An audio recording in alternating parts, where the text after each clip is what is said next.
Tony Knight, dog listener here, and welcome to this first module dedicated to understanding, managing and solving dog aggression problems. Now, this first one is the most important because actually this single fact accounts for over 95% of dog bites that happen around the world. And if people understood this one fact and acted accordingly, there'd be a lot less hassle, a lot less strife, and possibly a lot fewer dogs put to sleep for so-called aggression, because this isn't actually about aggression, although it seems that way. This is communication, and it's yes, a communication in a harsh way, but to be honest, dogs only have a certain manner of dealing with that. So let's understand what's going on first with this biggest reason why dogs seem to show aggression. Now, I don't know about you, but do you have a friend who, when they talk to you, they're kind of in your face a bit, they're a bit too close? I've got one, and I have to say to him sometimes, all right mate, I wanted the news, not the weather, back off. Because our personal space is precious to us. People living in cities understand this far more than people, say, living in the countryside. Because in the countryside, you've got a bit more space around you. You can feel a bit more relaxed and people are more friendly. In the city, people keep themselves to themselves because space is at a premium. And that's why people are going out in the city, from the city to the countryside, they're freaked out by people that say good morning to them. And the people in the countryside are going, what's wrong with you? But you take somebody from the country into the city and watch their faces when they see all the people, and it's shock, because space, or lack of it, is a big issue. Now, dogs also have a personal space, just like us, and that is precious to them. And if they feel that is being disrespected, well, they can have means of showing you that. Basically, if a dog feels its personal space is being invaded without permission, it has 4 ways to defend itself. The first one, if it can, is to just get further away from the problem.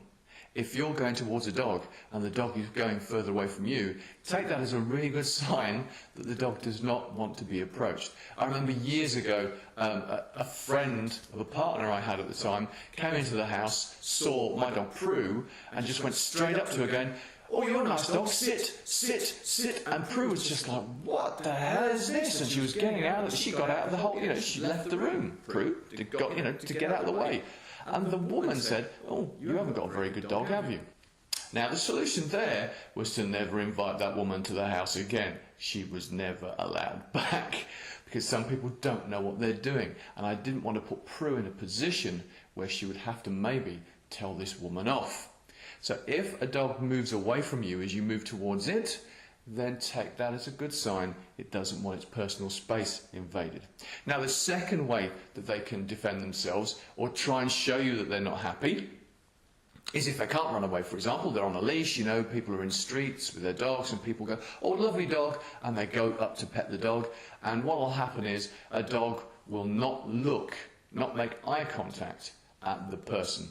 Their eyes might go wide. You'll see that sometimes. They do their whale eyes, people call it, where they go, "Oh God." Their ears might go back. If they're a breed of dog where the ears can go back, they might do a bit of licking because they're feeling really nervous. But one thing you can see for sure is they are not making eye contact. Not making eye contact is a way to say quite clearly, "Leave me alone," which you and I understand because we do that too.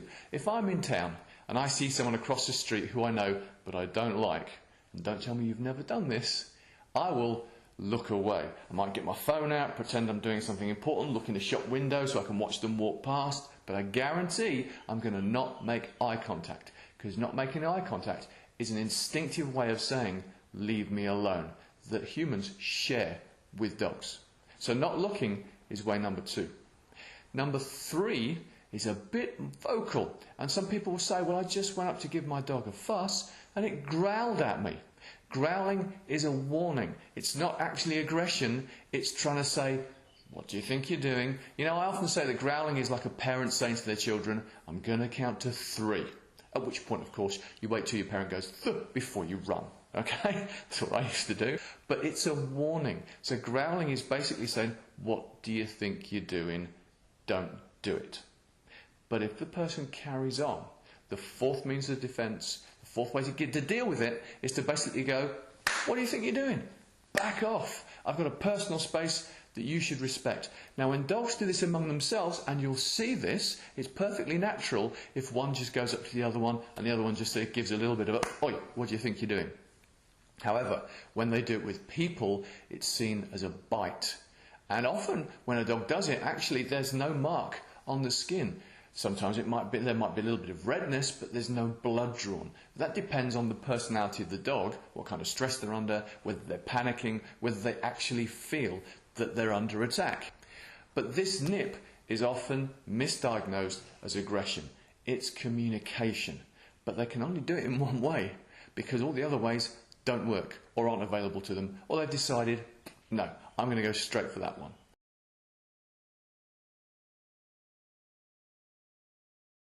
So the reason that there are fewer dog bites than there could be, because you see what people do when they see dogs, is because a lot of dogs out there are incredibly tolerant. They may not be happy about it, but they are definitely tolerant.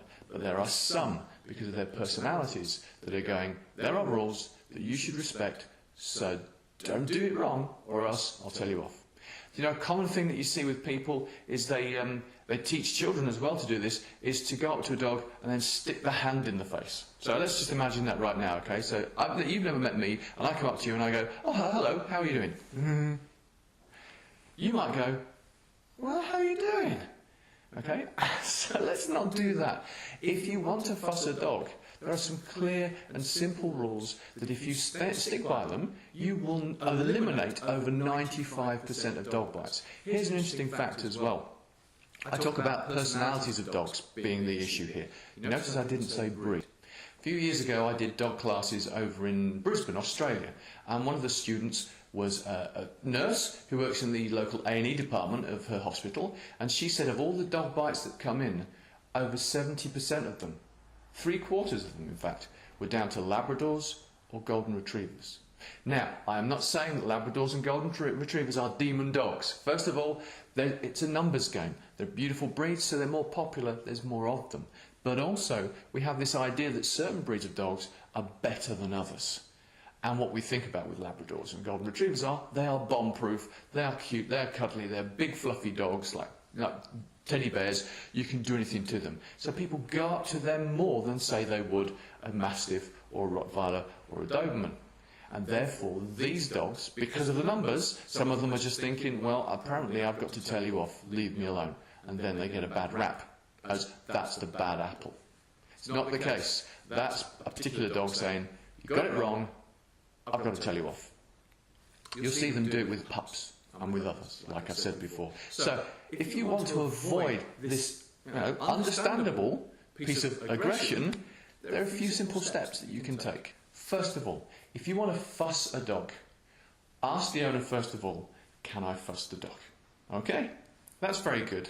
Very simple and respectful. In fact, I was in New Zealand airport. I was in Auckland not so long ago, and there was a sniffer dog. And I like to take photos for, Instagram account, and also to, show dogs at work. And so I asked the handler, the police officer, can I take a photo of your dog? And she said, no. And her colleague said, but thanks for asking. Now, the fact they appreciated me asking would indicate that sometimes people just go straight in there, and the dog's working as well. You don't necessarily distract somebody while they're trying to do their job just by saying hello. Well, I don't personally. But if you ask the person, then if they go, well, maybe they're a bit self-conscious about their dog, okay? So what we can do here is we can just admire the dog from a distance, or even take a photograph. It's not the end of the world if you don't fuss a dog. But if the person says yes, the next thing you do is you call the dog to you. Now this is important because instead of invading the personal space of that dog, you are allowing that dog into your personal space, and the dog has a choice. And giving a choice is far safer for you. Because if the dog has a choice, you're going to have one or two pieces of behaviour. First of all, option number one is the dog doesn't come to you. Don't take this personally, all right, unless you haven't washed for weeks. All right? Basically, the dog that is not coming to you when you call it is going, I'm not so sure. It's a very good idea not to force the issue with this dog and make it think, maybe I've got to defend myself. I was right about this person. So if the dog doesn't come to you, that's fine, okay? What might happen is you might think, okay, all right, no problem, and you might talk to the owner, and the dog might then approach. This is really important. Don't fuss the dog then, because the dog is maybe just having a bit of a sniff, and if you were to suddenly react, the dog could think, oh my God, I'm under attack now, and they might do something about it. So wait for that dog to leave you alone again, after having sniffed you and thought, well, maybe this isn't going to kill me, before you try again. And don't worry if the dog doesn't come. It's just not ready yet. Now in this particular clip, for some reason, Gypsy, who we hadn't had for that long, is feeling nervous about approaching me. And what I often say is it doesn't matter what the dog does, it's what you do that counts. So rather than just going up to her thinking, oh, she'll be fine, she knows who I am, I want to re-establish that trust. What I'm trying to do here is get her to come closer to me by throwing food out there. But she's still very reticent. So I have to think about this. What do I do to try and make this less potentially traumatic for her? I don't want to ruin the good relationship I've started to create with her. So rather than get closer to her, I decide to move further away, because maybe it's the proximity that's a problem. So by creating a bit more space, she can feel more comfortable. But she's still not happy about coming, so maybe my height is a problem even though I'm crouched down. So what I decide to do is I decide to sit down, and that seems to be enough for Gypsy to suddenly feel confident enough to come to me. But she has to come to me because it's her choice.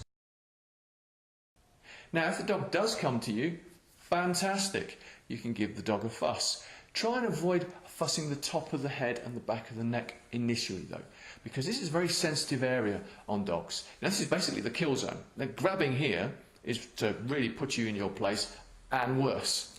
So what I do with a dog that I don't know, first of all, is I will just scratch here by the cheek or under the neck. They tend to like it under the chin, all right? But what they're doing there is you're just showing, I mean you no harm. They've already taken that step to come towards you, and that's great.